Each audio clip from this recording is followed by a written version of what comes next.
Sa gitna ng investigasyon sa pamamaril sa Kawit, Cavite noong Biyernes, patuloy naman ang pagluluksa ng naulila ng mga biktima.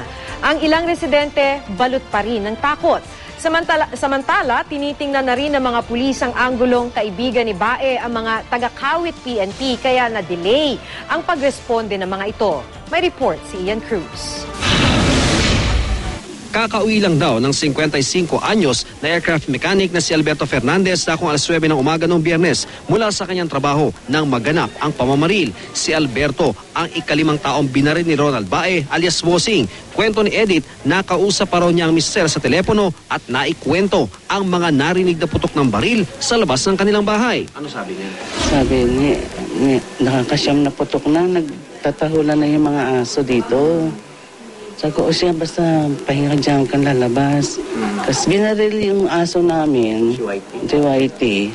Iniisip ko lang na tinignan niya kasi meron kami second floor. Sinilip siguro niya na napansin sa nasa taas. So, binaril siya.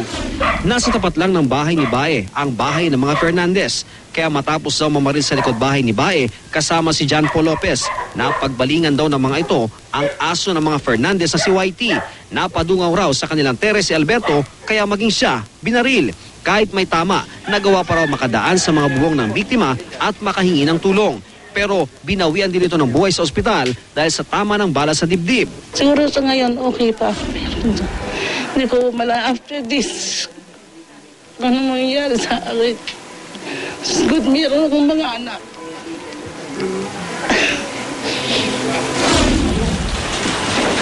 Patuloy rin ang hinagpis ng pamilya Kaimol, lalo't namatay ang panganay ng pamilya na si Micaela. Sugatan naman ang dalawa niyang nakababatang kapatid na sina Ken Cedric at Michelle Kaimol na nagpapagaling pa sa ospital. Baga nangyari sa anak ko na wala akong nagawa, hindi ko siya natulungan. At sa ganito man lang, ayoko na maulit po ba yun? Kaya hanggat maaari, gusto kong bantayan nila sila.